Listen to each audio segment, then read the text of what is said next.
নমস্কার এবং গল্পের গল্প আসরে আপনাদের স্বাগত। আমাদের পঞ্চম নিবেদন মানিক বন্দ্যোপাধ্যায়ের ছোট গল্প আত্মহত্যার অধিকার। মানিক বন্দ্যোপাধ্যায়ের ছোট গল্প মানেই নারী পুরুষের জটিল মনস্তত্ত্ব, বহু অপ্রকাশিত ইচ্ছের এক শব্দহীন ছবি। আজকের গল্পটিও এমনই এক মনস্তত্ত্বের ছবি, আর আমাদের চেষ্টা সেই ছবিটিকেই স্বরে ও সুরে তুলে ধরার।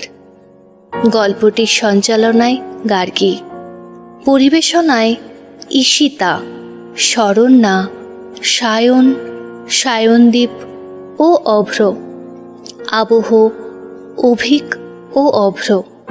গল্পে ব্যবহৃত গানের কথা ও সুর রবীন্দ্রনাথ ঠাকুর।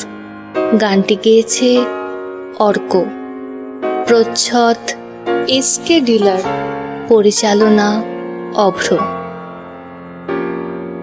শুরু করছি আমাদের পঞ্চম নিবেদন মানিক বন্দ্যোপাধ্যায়ের ছোট গল্প আত্মহত্যার অধিকার।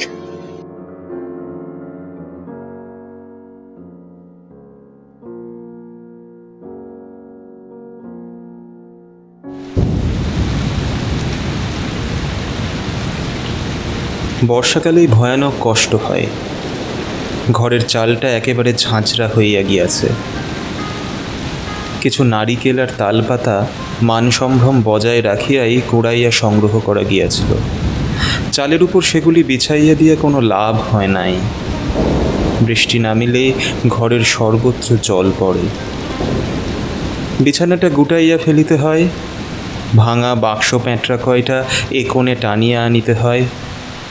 জামা কাপড়গুলি দড়ি হইতে টানিয়া নামাইয়া পুঁটলি করিয়া কোথায় রাখিলে যে ভিজিবে কম, তাই নিয়া মাথা ঘামাইতে হয়। বড় ছেলেটা কাঁচা ঘুম ভাঙিয়া কাঁদিতে আরম্ভ করে। আদর করিয়া তাহার কান্না থামানো যায় না, ধমক দিলে কান্না বাড়ে। মেয়েটা বড় হইয়াছে, কাঁদে না, কিন্তু ওদিকের দেয়ালে ঠেস দিয়া বসিয়া এমন করিয়াই চাহিয়া থাকে যে নীলমণির ইচ্ছে হয় চড় মারিয়া ওকেও সে কাঁদাইয়া দেয়। এতক্ষণ ঘুমাইবার পর 1 ঘণ্টা জাগিয়া বসিয়া থাকিতে হইল বলিয়া ও কি চাহনি। আকাশ ভাঙিয়া বৃষ্টি নামিয়াছে।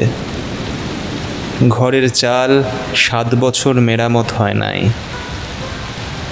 ঘরের মধ্যে জল পড়াটা নীলমণির এমন কি অপরাধ যে মেয়েটা তাকে ওরকমভাবে নিঃশব্দে গঞ্জনা দেবে? ছোট ছেলেটাকে বুকের মধ্যে লুকাইয়া নিভা একবার এধার একবার ওধার করিয়া বেড়াইতেছিল। হঠাৎ বলিল, ওগো, ছাতিটা একবার ধরো, একেবারে ভিজে গেল যে। লক্ষ্মী, ধরো একবার ছাতিটা খুলে। ওরও কি শেষে নিউমোনিয়া হবে? হয়তো হবে, বাঁচবে। বালাই সাত। শ্যামা, তুইও তো ধরতে পারিস ছাতিটা একটু। শ্যামা নীরবে ভাঙা ছাতিটা নিভার মাথার উপর ধরিল। ছাতি মেলিবার বাতাসে প্রদীপের শিখাটা কাঁপিয়া গেল। প্রদীপে তেল পুড়িতেছে, অপচয়, কিন্তু উপায় নাই। চাল ভেদ করা বাদলে ঘর যখন ভাসিয়া যাইতেছে, তখন বিপদে প্রদীপের আলোর একান্ত প্রয়োজন। জিনিসপত্র লইয়া মানুষগুলি একোন ওকোন করিবে কেমন করিয়া? এক চিলুম তামাক দে তো শ্যামা। নীলমণি হুকুম দিল।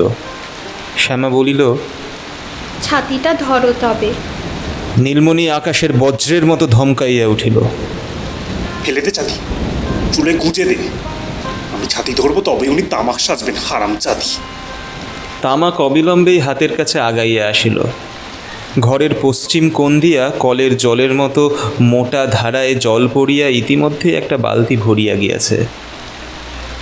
সেই জলে হাত ধুইয়া শ্যামা বলিল, তামাক আর একটুখানি আছে বাবা। দুঃসংবাদ। এত বড় দুঃসংবাদ প্রদানকারিণীকে একটা গাল দিবার ইচ্ছা নীলমণিকে অতি কষ্টে চাপিয়া যাইতে হইল। নীলমণি ভাবিল, বিনা তামাকে এই গভীর রাত্রের লড়াই জিতব কেমন করিয়া? ছেলের কান্না দুই কানের তীরের ফলার মতো বিঁধিয়া চলিবে। মেয়েটার মুখের চাহনি লঙ্কা বাটার মতো সারাক্ষণ মুখে লাগিয়া থাকিবে। নিমোনিয়ার সঙ্গে নিভার ব্যাকুল কলহ চাহিয়া দেখিতে দেখিতে শিহরিয়া শিহরিয়া মনে হইবে বাঁচিয়া থাকাটা শুধু আজ আর কাল নয়, মুহূর্তে মুহূর্তে নিষ্প্রয়োজন। ঘরে এখন তামাক আছে একটুখানি। তামাক আনানো হয় নাই কেন জিজ্ঞাসা করিতে গিয়া নীলমণি চুপ করিয়া রহিল।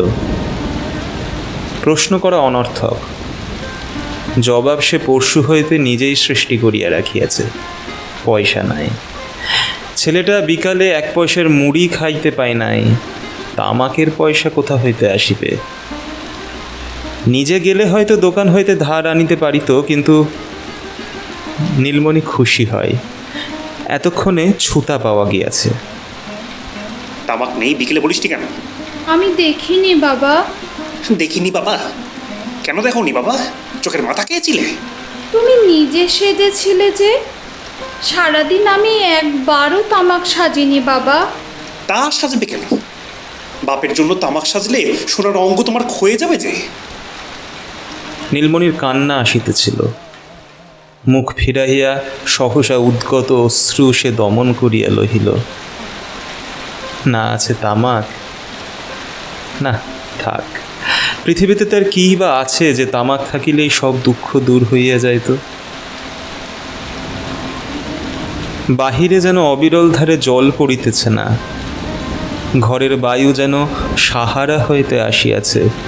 নীলমণির চোখ মুখ এত জ্বালা করিতেছিল। খানিকক্ষণ হইতে তাহার হাঁটুর উপর বড় বড় ফোঁটার জল পড়িতেছিল, টপ টপ। অঞ্জলি পাতিয়া নীলমণি গুনিয়া গুনিয়া জলের ফোঁটাগুলো ধরিতে লাগিল। সিদ্ধ করা চামড়ার মতো ফ্যাকাশে ঠোঁট নাড়িয়া সে কি বলিল, ঘরের কেহই তাহা শুনিতে পাইল না।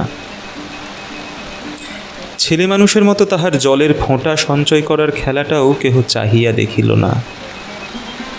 কিন্তু হাতে খানিকটা জল জমিলে তাই দিয়া মুখ ধুইতে গিয়া নীলমণি ধরা পড়িয়া গেল। নিভা ও শ্যামা প্রতিবাদ করিল দুজনেই। শ্যামা বলিল, ও কি করছো বাবা? পচা গলা চাল ধোয়া জল। হ্যাঁ গো, ঘেন্নাও কি নেই তোমার? নীলমণি হঠাৎ একটু হাসিয়া বলিল, হোক না পচা চল, চাল দেওয়া জল তো, এও হয়তো কাল জুটবে না নিভা। ইহাকে সূক্ষ্ম রসিকতা মনে করিয়া নীলমণি নিজের মনে একটু গর্ব অনুভব করিল। এমন অবস্থাতেও রসিকতা করিতে পারে, মনের জোর তো তার সহজ নয়। ঘরের চারিদিকে চোখ বুলাইয়া আনিয়া নিভার মুখের দিকে পুনরায় চাহিতে গিয়া কিন্তু তার হাসি ফুটিল না। নিভার দৃষ্টির নির্মমতা তাকে আঘাত করিল। অবিকল শ্যামার মতো চাহিয়া আছে। এত দুঃখ, এত দুর্ভাবনা ওর চোখের দৃষ্টিকে কোমল করিতে পারে নাই, উদ্ভ্রান্ত করিয়া তুলিতে পারে নাই। রূঢ় ভর্ৎসনা আর নিঃশব্দ অসহায় নারী সে ভরিয়া রাখিয়াছে। নীলমণি মুশড়াইয়া পড়িল। সব অপরাধ তার। সে ইচ্ছা করিয়া স্বাস্থ্য ও কার্যক্ষমতা নষ্ট করিয়াছে। খাদ্যের প্রাচুর্যে পরিতুষ্ট পৃথিবীতে নিজের গৃহকোণে সে সাধ করিয়া দুর্ভিক্ষ আনিয়াছে। ঘরের চাল পচাইয়া ফুটা করিয়াছে সে। তারই ইচ্ছাতে রাত দুপুরে মুষলধারে বৃষ্টি নামিয়াছে। শুধু তাই নয়, ওদের সমস্ত দুঃখ দূর করিবার মন্ত্র সে জানে। মুখে ফিসফিস করিয়া হোক, মনে মনে নিঃশব্দে হোক, ফুসমন্তরটি একবার আওড়াইয়া দিলেই তার এই ভাঙা ঘর সরকারদের পাকা দালান হইয়া যায়। আর ঘরের কোণার ওই ভাঙা বাক্সটা চোখের পলকে মস্ত লোহার সিন্দুক হইয়া ভিতরে টাকা ঝমঝম করিতে থাকে। টাকার ঝমঝমানিতে বৃষ্টির ঝমঝমানি কোনো মতেই আর শুনিবার উপায় থাকে না। কিন্তু মন্ত্রটা সে ইচ্ছা করে বলিতেছে না। ঘণ্টাখানেক এমনিভাবে কাটিয়া গেল। নিভা একসময় জিজ্ঞাসা করিল, হ্যাঁ গো, রাত কটা? তা হবে, দুটো তিনটে। একটা কিছু ব্যবস্থা করো। সারা রাত জল না ধরলে এমনই বসে বসে ভিজবো। বসে ভিজতে কষ্ট হয় তো দাঁড়িয়ে দাঁড়িয়ে ভেজো। নিভা আর কিছু বলিল না। ছেঁড়া আলো আন্টি দিয়া কোলের শিশুকে আরও ভালো করিয়া ঢাকিয়া রুক্ষ চুলের উপর খসিয়া পড়া ঘোমটাটি তুলিয়া দিল। স্বামীর কাছে মাথার কাপড় দেবার অভ্যাস সে এখনও কাটাইয়া উঠিতে পারে নাই। ছাতি ধরিয়া আর দাঁড়াইয়া থাকিতে না পারিয়া শ্যামা তার গা ঘেঁষিয়া বসিয়া পড়িয়াছিল। মধ্যে মধ্যে তার শিহরণটা নিভা টের পাইতে লাগিল। কাঁপছিস কেন শ্যামা? শীত করছে? শ্যামা কথা বলিল না, একটু মাথা নাড়িল মাত্র। নিভা বলিল, তবে ভালো করেই ছাতিটা ধর বাবু, খোকার গায়ে ছিটে লাগছে। আঁচল দিয়া সে খোকার মুখ মুছাইয়া লইল। ফিসফিস করিয়া আপন মনে বলিল, কত জন্ম পাপ করেছিলাম, এই তার শাস্তি। নীলমণি শুনতে পাইল, কিন্তু কিছু বলিল না। মন তার সজাগ, নির্মমভাবে সজাগ, কিন্তু চোখের পাতা দিয়া দুই চক্ষে সে অর্ধেক আবৃত করিয়া রাখিয়াছে। দেখিলে মনে হয় একান্ত নির্বিকার চিত্তেই সে ঝিমাইতেছে, কিন্তু নীলমণি সবই দেখিতে পায়। তার স্থিমিত দৃষ্টিতে নিভার মুখ তেরচা হইয়া বাঁকিয়া যায়। প্রদীপের শিখাটা ফুলিয়া ফাঁপিয়া ওঠে। দেয়ালের গায়ে ছায়াগুলি সহসা জীবন পাইয়া দুলিয়া উঠিতে শুরু করে। মুখ না ফিরাইয়াই নীলমণি দেখিতে পাই ঘরেরও কোণে গুটাইয়া রাখা বিছানার উপর উপুর হইয়া নিমু ঘুমাইয়া পড়িয়াছে।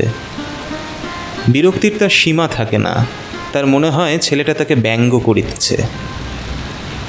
দুই পা মেঝের জলস্রোতে প্রসারিত করিয়া দিয়া আকাশের গলিত মেঘে অর্ধেকটা শরীর ভিজাইতে ভিজাইতে ওইটুকু ছেলের অমন করিয়া ঘুমাইয়া পড়ার আর কি মানে হয়? এর চেয়ে ও যদি নাকি সুরে টানিয়ে টানিয়া শেষ পর্যন্ত কাঁদিতে থাকিত, তাও নীলমণির ভালো ছিল। এ সহ্য হয় না। সন্ধ্যায় ও পেট ভরিয়া খাইতে পায় নাই। ক্ষুধার জ্বালায় মাকে বিরক্ত করিয়া পেটের জ্বালায় চোখের জল ফেলিতে ফেলিতে ঘুমাইয়াছিল। হয়তো ওর রূপকথার পোষা বেড়ালটি এই বাদলে রাজবাড়ির ভালো ভালো খাবার ওকে চুরি করিয়া আনিয়া দিতে পারে নাই।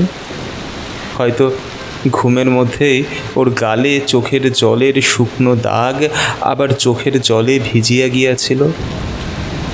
এত রাত্রে দুঃখের এই প্রকৃত বন্যায় ভাসিতে ভাসিতে ও তবে ঘুমাই কোন হিসাবে? নিমুখে তুলে দিত শ্যামা।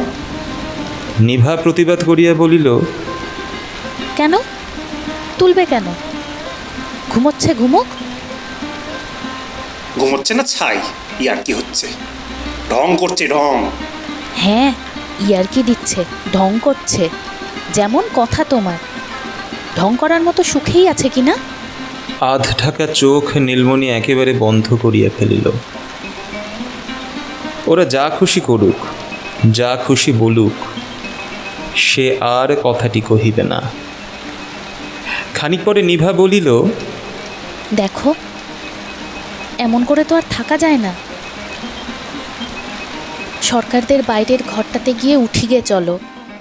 নীলমণি চোখ না খুলিয়াই বলিল, না। নিভা রাগ করিয়া বলিল, তুমি যেতে না চাও থাকো, আমি ওদের নিয়ে যাচ্ছি। নীলমণি চোখ মেলিয়া চাহিল। না, যেতে পারবে না। ছোট লোক, সেবার কি করেছিল মনে নেই? বললে আর করছো কি শুনি?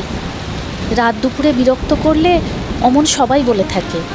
নীলমণি ব্যঙ্গ করিয়া বলিল, বলে থাকে? রাত দুপুরে বিপদে পড়ে মানুষ আশ্রয় নিতে গেলে বলে থাকে? এ কি জ্বালাতন! ওইটুকু শিশুর জন্য একটা শুকনো ন্যাকড়া চাইলে বলে থাকে যে কাপড় জামা সব ভিজে। ময়লা হবার ভয়ে ফরাস তুলে নিয়ে সে ছেঁড়া শতরঞ্চি অতিথিকে পেতে দেয়। যেতে হবে না। নিভা অনেক সহ্য করিয়াছে, এবার তার মাথা গরম হইয়া গেল। ছেলে মেয়ে বউকে বর্ষা বাদলে মাথা গুঁজবার ঠাঁই দিতে পারে না, অত মান অপমান জ্ঞান কি জন্যে? আজ বাদে কাল ভিক্ষে করতে হবে না? নীলমণি বলিল, চুপ চুপ। এক ধমকে নিভা অনেকখানি ঠান্ডা হইয়া গেল। চুপ করেই আছি চিরটাকাল। অন্য মানুষ হলে হাতের কাছে ঘটিটা তুলিয়া লইয়া নীলমণি বলিল, চুপ, একদম চুপ। আরেকটি কথা হইলে খুন করে ফেলবো। কথা কেউ বলছে না। নিভা একেবারে নিভিয়া গেল। শ্যামা ঢুলিতে আরম্ভ করিয়াছিল। বাপের গর্জনে সে চমকাইয়া সজাগ হইয়া উঠিল। কান পাতিয়া শুনিয়া বলিল, মা, ভুলু দরজা আঁচড়াচ্ছে। গরিবের মেয়ে, হাঘরের বউ, নিভার মেরুদণ্ড বলিতে কিছু অবশিষ্ট ছিল না। কিন্তু তার বদলে যা ছিল নিরপরাধ মেয়ের উপরে ঝাঁঝিয়া উঠিবার পক্ষে তাই যথেষ্ট। আঁচড়াচ্ছে তো কি হবে, কোলে তুলে নিয়ে এসে নাচ। ভালো করে ছাতিটা ধরে থাক শ্যামা, মেরে পিঠের চামড়া তুলে দেব। নীলমণি বলিল, এই, আমার লাঠিটা কই রে? শ্যামার মুখ পাংশু হইয়া গেল।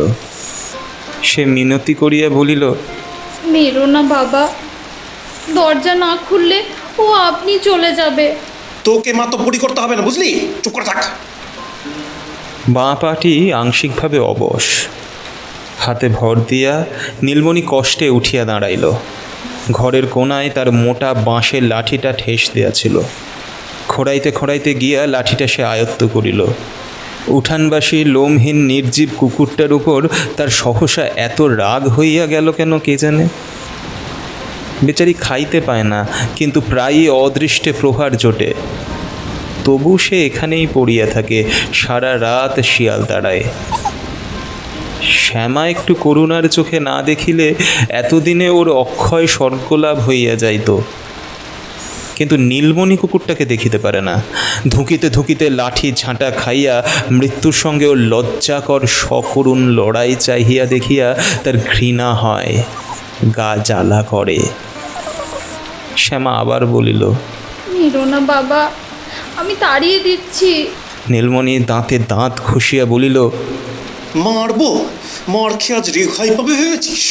আজ ওর ভব যন্ত্রণা দূর করে ছাড়বো। ভবযন্ত্রণা নিঃসন্দেহ, কিন্তু শ্যামা শুনিবে কেন? পেটের ক্ষুধায় এখনও তার কান্না আসে।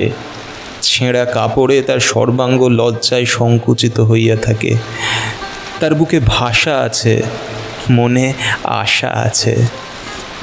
ভবযন্ত্রণা সহ্য করিতে তার শক্তির অকুলান হয় না, বরং একটু বাড়তিই হয়। ওইটুকু শক্তি দিয়া সে বর্তমান জীবন হইতেও রস নিংড়াইয়া বাহির করে। হোক পানসা, এও তুচ্ছ নয়। ভুলুর মতো কুকুরটিকেও মারিবার অথবা তাকে মারিবার কল্পনা শ্যামার কাছে বিষাদের ব্যাপার। তার সহ্য হয় না। ছাতি ফেলিয়া উঠিয়া আসিয়া শ্যামা নীলমণির লাঠি ধরিল। কাঁদিবার উপক্রম করিয়া বলিল, না বাবা, মেরো না বাবা, তোমার পায়ে পড়ি বাবা। নীলমণি গর্জন করিয়া বলিল, লাঠিটা ছাড় শ্যামা, ছেড়েতে বলছি। তোকে কিন্তু খুন করে ফেলবো আজ। শ্যামা লাঠি ছাড়িল না। তারও কি মাথা ঠিক আছে? লাঠি ধরিয়া রাখিয়াই সে বারবার নীলমণির পায়ে পড়িতে লাগিল। নিভা বলিল, কি জেদ মেয়ের, ছেড়েই দে না বাবু লাঠিটা। রাগে কাঁপিতে কাঁপিতে নীলমণি বলিল, জিভ তোমার বার করছি আজকে। লাঠিটা নীলমণিকে মেয়ের হাতে ছাড়িয়ে দিতে হইল, কিন্তু বেড়ার ঘরের বেড়ার অনেকগুলো বাতাই আলগা ছিল। মেয়েকে মারিয়া নীলমণির মন এমন খারাপ হইয়া গেল বলিবার নয়। না মারিয়া অবশ্য উপায় ছিল না। ওরকম রাগ হইলে সে কখনো সামলাইতে পারে নাই, কখনো পারিবেও না। মন খারাপ হওয়ার কারণটা হয়তো ভিন্ন, কে বলিতে পারে। মেয়েকে না মারিয়াও তো মাঝে মাঝে তার মরিতে ইচ্ছে করে। জীবনে লজ্জা, দুঃখ, রোগ, মৃত্যু, শোকের তো অভাব নেই। মন খারাপ হইবার কারণ জাগিয়া থাকার প্রত্যেকটি মুহূর্তে এবং ঘুমানোর সময় দুঃস্বপ্নে। কয়েকটি মিনিট আগে বৃষ্টি একটু ধরিয়া আসিয়াছিল, হঠাৎ আবার আগের চেয়েও জোরে আরম্ভ হইয়া গেল। নীলমণির মান অপমান জ্ঞানটা এবার আর টিকিল না। লণ্ঠনে তেল আছে শ্যামা? শ্যামা একবার ভাবিল চুপ করিয়া থাকিয়া রাগ আর অভিমান দেখায়, কিন্তু সাহস পাইল না। একটুখানি আছে বাবা। জাল তবে। নিভা জিজ্ঞাসা করিল, লণ্ঠন? লণ্ঠন কি হবে? সরকারদের বাড়ি যাব, ফের চেপে বৃষ্টি এলো দেখছো না? যেন সরকারদের বাড়ি যাইতে নিভাই আপত্তি করিয়াছিল। শ্যামা বলিল, দেশলাই কোথায় রাখলে মা? দেশলাই?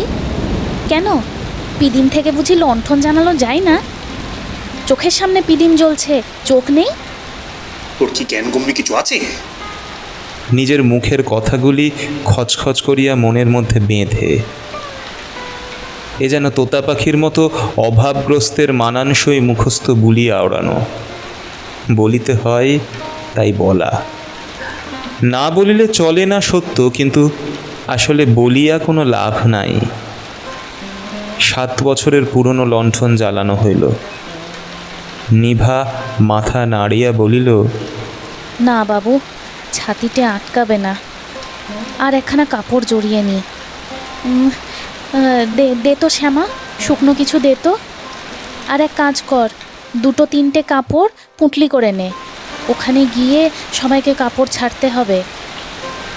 আমার দোক্তার কৌটোটা নিস। নীলমণি একটু মিষ্টি করিয়াই বলিল, পুকুরটা নিতে পারবি শ্যামা? লক্ষ্মী মা আমার, পারবি? জল ফেলেই নে না, ওখানে গিয়ে ভরে নিলেই হবে। জলের কি অভাব নাকি? তামাকটুকু ফেলে যাস না বলে। সব ব্যবস্থাই হইল। নিমুর কান্নায় কর্ণপাত না করিয়া তাকে টানিয়া হেঁচড়াইয়া দাঁড় করাইয়া দিয়া পিঠে একটা ছেঁড়া চটের বস্তা চাপাইয়া দেওয়া হলো। দরজা খুলিয়া তারা উঠানে নামিয়া গেল। উত্তরের ভিটার ঘরখানা গত বৎসরও খাড়া ছিল, এবারকার চতুর্থ বৈশাখী ঝড়ে পড়িয়া গিয়াছে। সময় মতো অন্তত 2টি খুঁটি বদলাইতে পারিলেও এটা ঘটিত না। ভুলু বোধ হয় ওই ভগ্নস্তূপের মাঝেই কোথাও মাথা গুঁজিয়াছিল। মানুষের সাড়া পাইয়া বাহির হইয়া আসিল। তখন ঘরের দরজায় তালা লাগানো হইয়া গিয়াছে। দরজা আঁচড়াইয়া ভুলু সকরুণ কান্নার সঙ্গে কুকুরের ভাষায় বলিতে লাগিল, দরজা খোলো, দরজা খোলো। বাড়ির সামনেই 1 হাঁটু কাদা, তারপরেই পিছলে এঁটেল মাটি। ছেলে লইয়া আছাড় খাইতে খাইতে বাঁচিয়া গিয়া নিভা দেবতাকেই গাল দিতে আরম্ভ করিয়া দিল। কষ্ট নীলমণিরই বেশি। শুকনো ডাঙাতেই বাঁ পায়ের পদক্ষেপটি তাকে চট করিয়া ডিঙাইয়া যাইতে হয়। এখন তার পা আর লাঠি 2 কাদায় ঢুকিয়া যাইতে আরম্ভ করিল। লাঠি টানিয়া তুলিলে পা আটকাইয়া থাকে, পা তুলিলে লাঠি পোঁতা হইয়া যায়। নিভার তাকাইবার অবসর নাই। শ্যামার ঘাড়ে কাপড়ের পুঁটলি, হুঁকা, কলকি, লণ্ঠন আর নিমুর ভার। তবু শ্যামাই নীলমণির বিপদ উদ্ধার করিয়া দিতে লাগিল। ঘোষেদের পুকুরটা পাক দিলে সরকারদের বাড়ি। পুকুরটা ভরিয়া গিয়া পাড় ছাপাইয়া উঠিয়াছে। পশ্চিম কোণার প্রকাণ্ড তেঁতুল গাছটার তলা দিয়া 3-4 হাত চওড়া এক সংক্ষিপ্ত স্রোতস্বিনী সৃষ্টি হইয়াছে। তেঁতুল গাছটার জমকালো আবছা চেহারা দেখিলে গা ছমছম করে। ভরপুর পুকুরের বুকে শ্যামার হাতের আলো যে লম্বা সোনালি পাত ফেলিয়াছে, প্রত্যেক মুহূর্তে হাজার বৃষ্টির ফোঁটায় তাহা অজস্র টুকরায় ভাঙিয়া যাইতেছে। নীলমণি থমকিয়া দাঁড়াইল, কাতর স্বরে বলিল, ও শ্যামা, পারবো কি করে? জল বেশি নয় বাবা, নিমুর হাঁটু পর্যন্ত ওঠেনি, চলে এসো। সুখের বিষয়, স্রোতের নিচে কাঁদা ধুইয়া গিয়াছিল। নীলমণির পা অথবা লাঠি আঁটিয়া গিয়া তাকে বিপন্ন করিল না।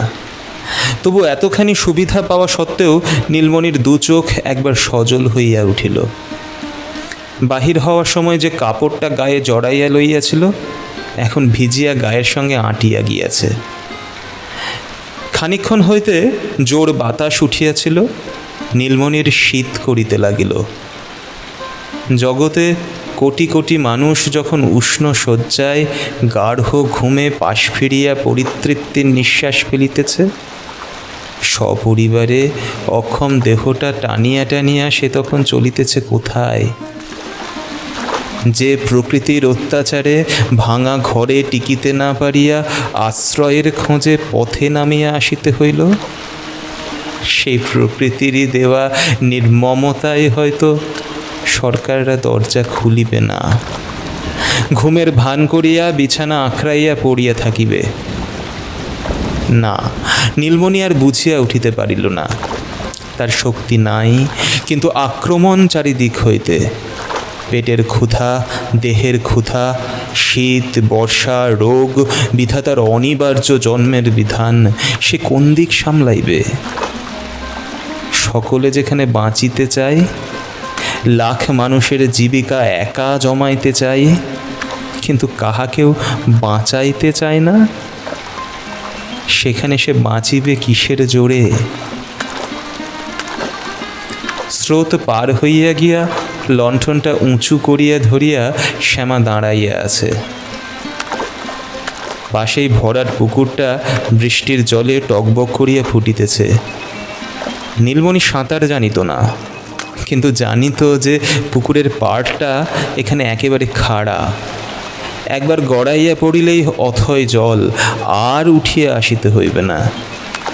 নিভা তাড়া দিতেছিল। শ্যামা বলিল, বাবা চলে এসো, দাঁড়ালে কেন? নীলমণি চলিতে আরম্ভ করিল। ডাইনেও নয়, বাঁয়েও নয়, সাবধানে সোজা শ্যামার দিকে। হঠাৎ শ্যামা চিৎকার করিয়া উঠিল, মাগো সাপ! পরক্ষণে আনন্দে গদগদ হইয়া বলিল, সাপ নয় গো, সাপ নয়, মস্ত শোল মাছ ধরেছি বেটাকে। কি পিছল! তাড়াতাড়ি আগলাইবার চেষ্টা করিয়া নীলমণি বলিল, শক্ত করে ধর, দুহাত দিয়ে ধর, পালালে কিন্তু মেরে ফেলবো শ্যামা। সরকারটা বছর তিনেক দালান তুলিয়াছে, এখনও বাড়ি শুদ্ধ সকলে বাড়ি বাড়ি করিয়া পাগল। বলে, বেশ হয়েছে না, দোতলায় দুখানা ঘর তুললে ব্যাস, আর দেখতে হবে না। অনেকক্ষণ ডাকাডাকির পর সরকারদের বড় ছেলে বাহিরের দরজা খুলিল। বলিল, ব্যাপার কি, ডাকাত নাকি? না ভাই, আমরা ঘরে তো টিকতে পারলাম না ভাইয়া, সব ভেসে গেছে। ভাবলাম তোমাদের বইটাখানায় তো কেউ শোয় না, রাত্রকে ওখানেই কাটিয়ে আসি। সন্ধ্যাবেলা এলেই হতো। নীলমণি কষ্টে একটু হাসিল। সন্ধ্যায় কি বৃষ্টি ছিল ভাই? দিব্যি ফুটফুটে আকাশ, মেঘের চিহ্ন নেই। রাত দুপুরে হঠাৎ জল আসবে কি করে জানবো? নিভা ছাতি বন্ধ করিয়া ঘোমটা দিয়া দাঁড়াইয়াছিল। মাসিকের ছবির সদ্য স্নাতার অবস্থায় পড়িয়া শ্যামা লজ্জায় মার অঙ্গে মিশিয়া গিয়াছে। নিভার এটা ভালো লাগিতেছিল না, কিন্তু বড় ছেলের সামনে কিছু বলিবার উপায় নাই। বড় ছেলে বলিল, বেশ থাকুন, কিন্তু চৌকি পাবেন না। চৌকিতে আমার বিশেষ হয়েছে, আপনাদের মেঝেতেই শুতে হবে। তা হোক ভাই, তা হোক, ভিজতে না হলেই ঢের। একখানা কম্বল টম্বল ওই কোণে চট আছে। বড় ছেলে বাড়ির মধ্যে চলিয়া গেল। নীলমণি ঝাঁঝালো হাসি হাসিয়া বলিল, দেখলে দেখলে, তখনই বলেছিলাম শুধু মারতে বাকি রাখবে। ঘরে যে থাকতে দিয়েছে এই ভাগ্যি বলে যেন। নীলমণি তৎক্ষণাৎ সুর বদলাইয়া বলিল, তা ঠিক। ঘরে অর্ধেকটা জুড়িয়া চৌকি পাতা, বড় ছেলের পিঠে আগা গোড়া চাদর মুড়ি দিয়া তাহাতে কাত হইয়া শুইয়া আছে। শ্যামা লণ্ঠনটা মেঝেতে নামাইয়া রাখিয়াছিল বলিয়া চৌকির উপরে আলো পড়ে নাই।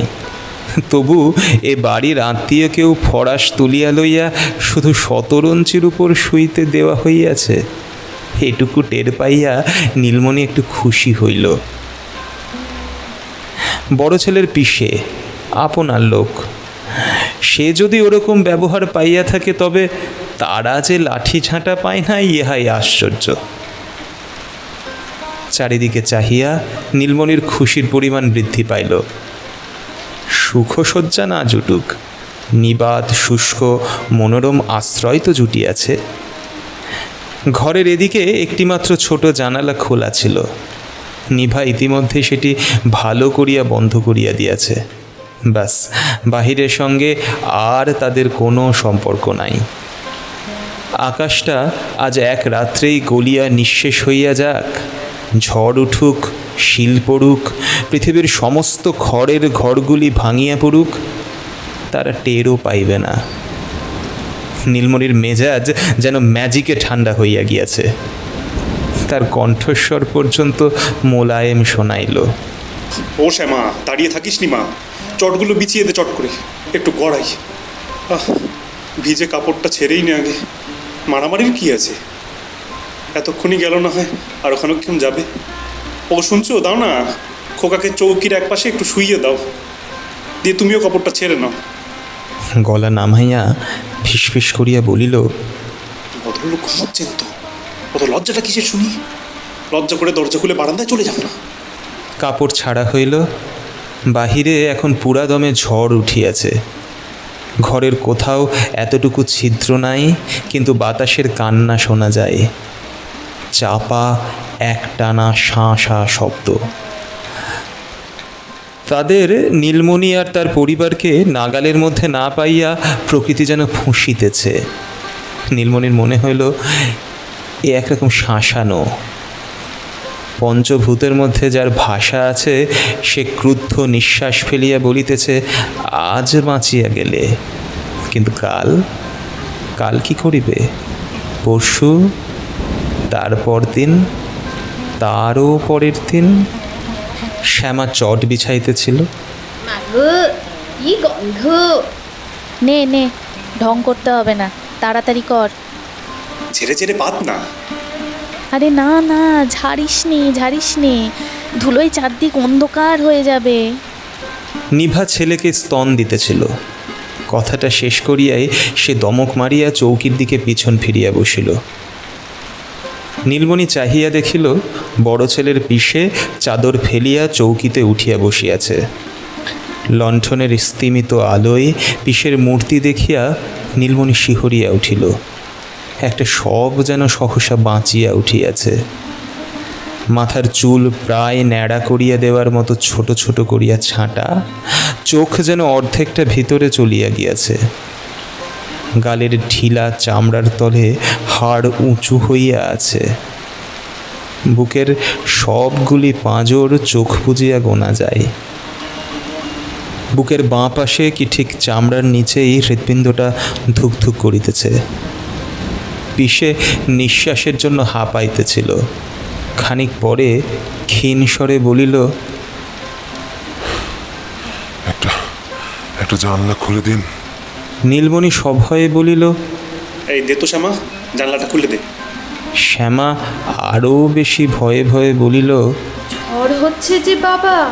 হ্যাঁ তা হোক, খুলে দে। শ্যামা পশ্চিমের ছোট জানালাটি খুলিয়া দিল। ঝড় পূব দিক হইতে বহিতেছিল। মাঝে মাঝে এলোমেলো একটু বাতাস আর ছিটে ফোটা একটু বৃষ্টি ঘরে ঢোকা ছাড়া জানালাটি খুলিয়া দেওয়ার বিশেষ কোনো মারাত্মক ফল হওয়ার সম্ভাবনা ছিল না। কিন্তু ভীরু নিভা ছেলের গায়ে আর এক পরত কাপড় জড়াইয়া দিল।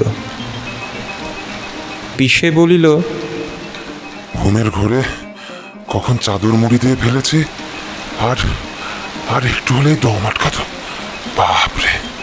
নীলমণি জিজ্ঞাসা করিল, আপনার অসুখ আছে নাকি? পিষে ভর্ৎসনার চোখে চাহিয়া বলিল, খুব খুব মোটাসোটা দেখছেন বুঝি? অসুখ না থাকলে মানুষের এমন চেহারা হয়? 4 বছর ভুগছি মশাই, মরে আছি একেবারে।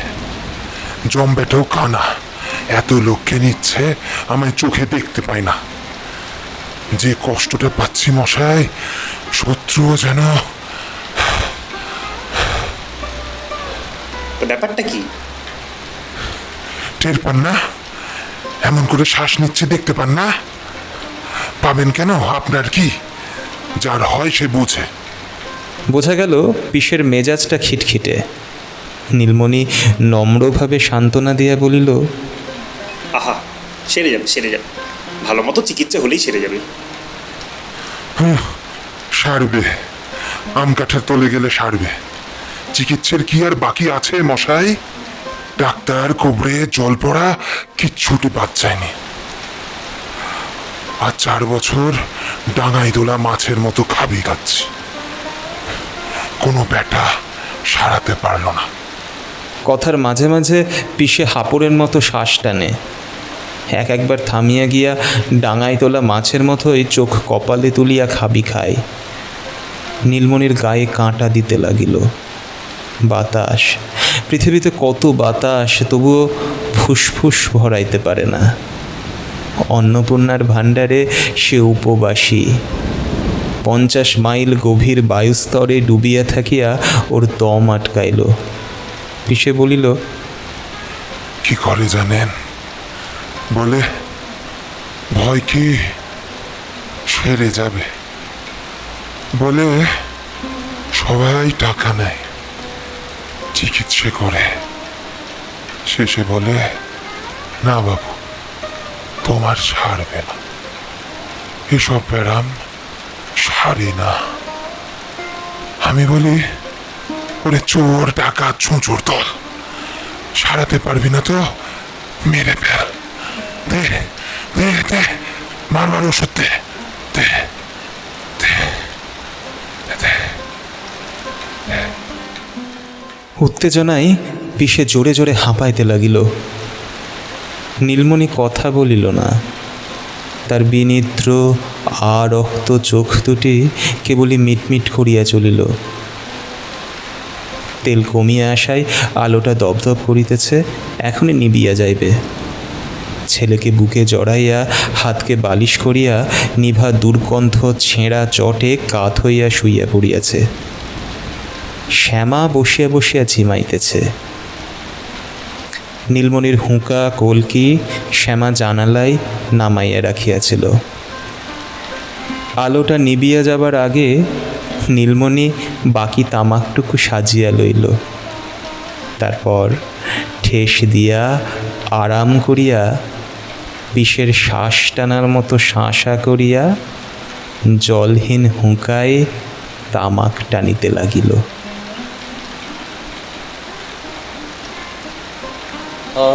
আকাশ কাঁদে হতাশ নাই যে ঘুম নয়নে মন, আকাশ কাঁদে হতাশ নাই যে ঘুম নয়নে মন,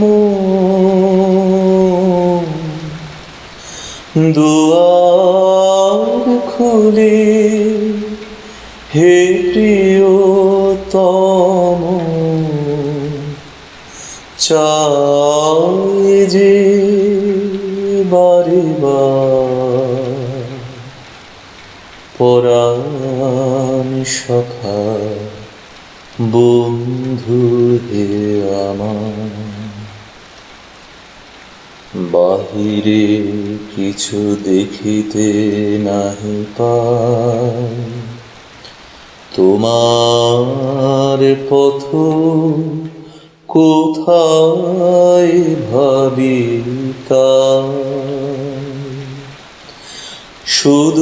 সুদূর কোন নদীর পারে গহন কোন বনের ধারে সুদূর কোন নদীর পারে গহন কোন বনের ধারে গভীর কোন অন্ধকারে হতেছ তুমি পার। পরাণ সখা বন্ধু হে আমার, আজি ঝড়ের রাতে তোমার অভিসার, পরাণ সখা বন্ধু হে আমার।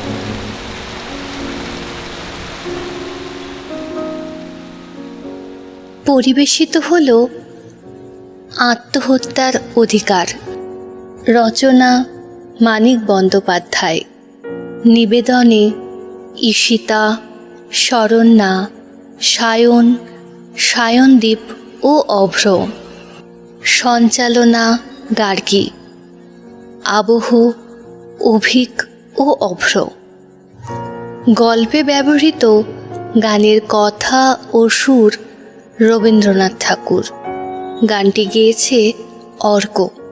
প্রচ্ছদ এসকে ডিলার। এডিটিং অভিক।